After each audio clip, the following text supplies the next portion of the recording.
Welcome to Knowledge Update channel. Few important buzzwords so far has been technology and COVID, which is going to be there maybe for a few years. Technology is obviously is been there since last few many years, and it is the future. However, today's buzzword is a sustainability.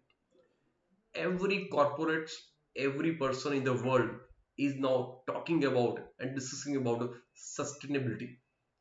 In India, for the first time for financial year 2020 top 1000 listed companies by market capitalizations are required to ensure compliance with sustainable reporting.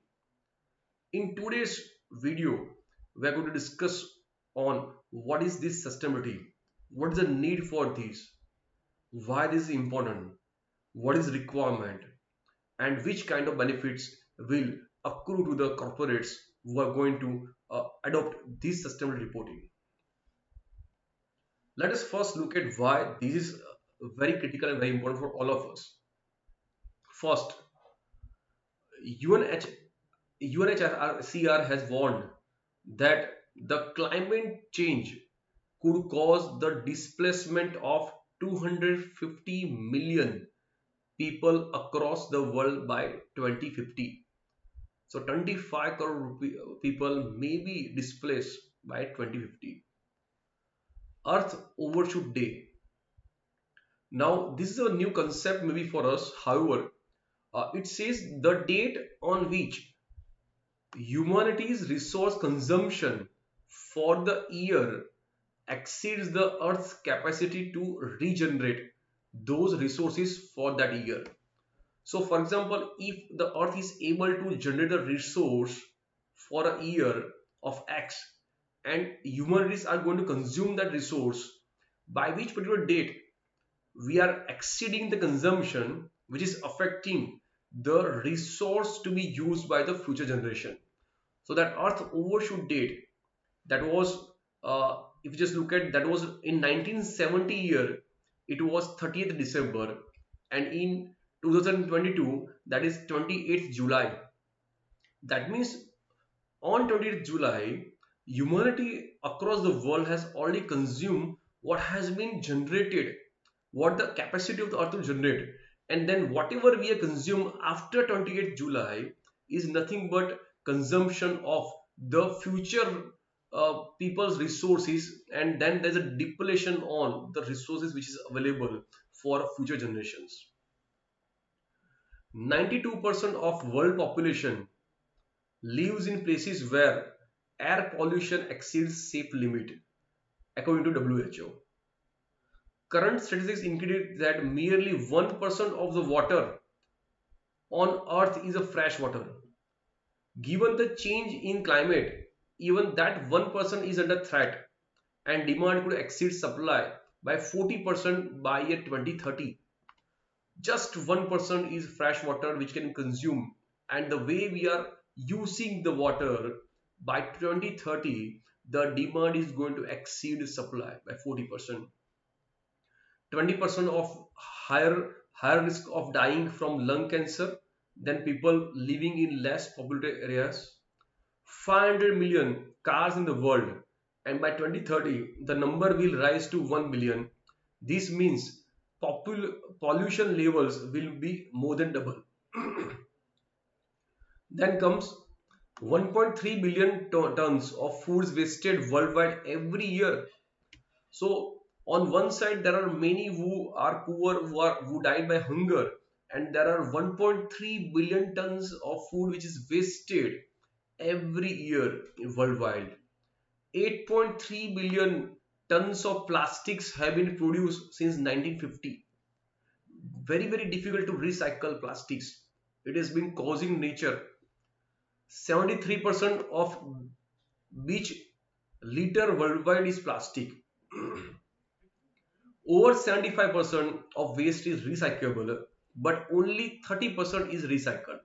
So even though waste is generated 75% we are able to recycle, but the current situation, the current focus is different, where we are unable to recycle 75%. However, just 30% of that is being recycled. So a lot of things is required. If we don't do today, then what will happen that our future generations, everybody in the future is going to be worstly affected. Now let us look at the word sustainable development.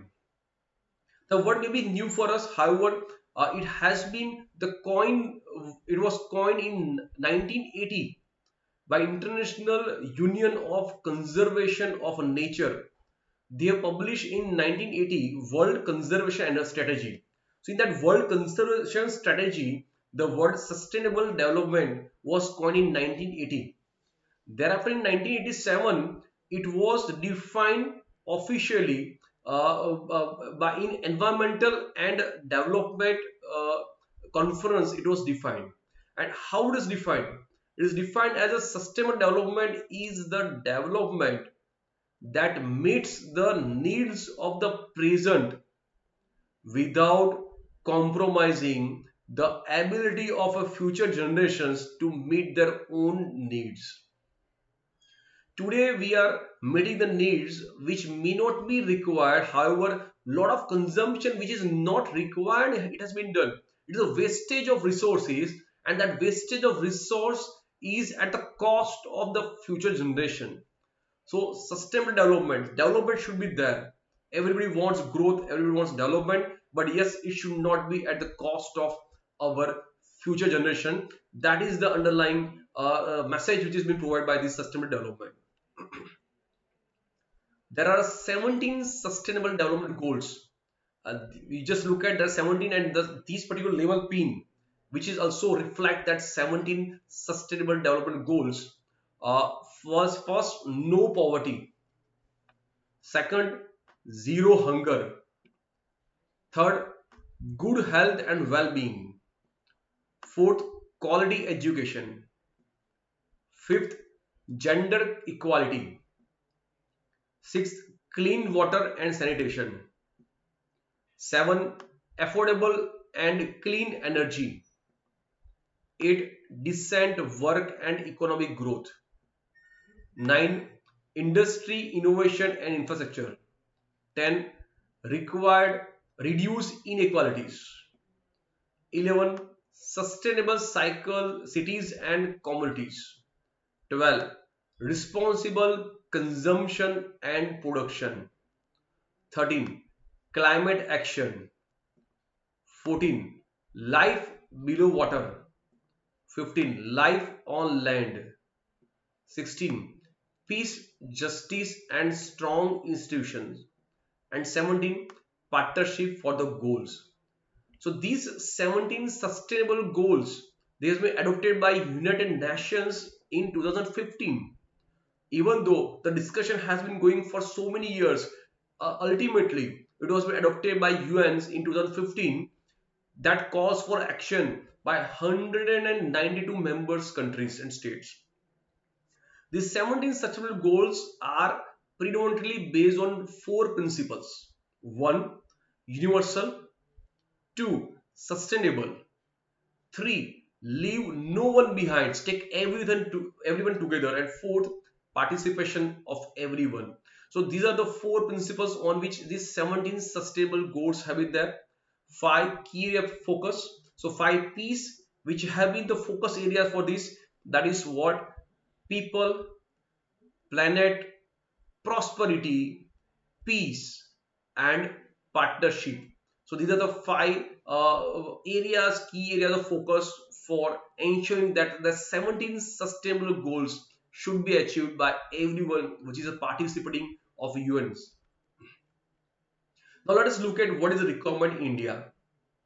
India, which last year it was voluntary, but now for the year 22-23 financial year, for top 1000 companies listed by market capitalization, it is compulsory for them to do BRSR compliance.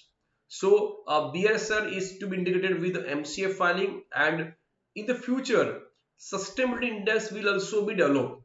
So the objective is that it's a questionnaire based compliance, and the objective is that let us start focus on compliance, have the specific requirements, and then over the period the companies will also be adjusted or justified or judged with respect to the sustainability index, which will provide where the company stands in the index of sustainability.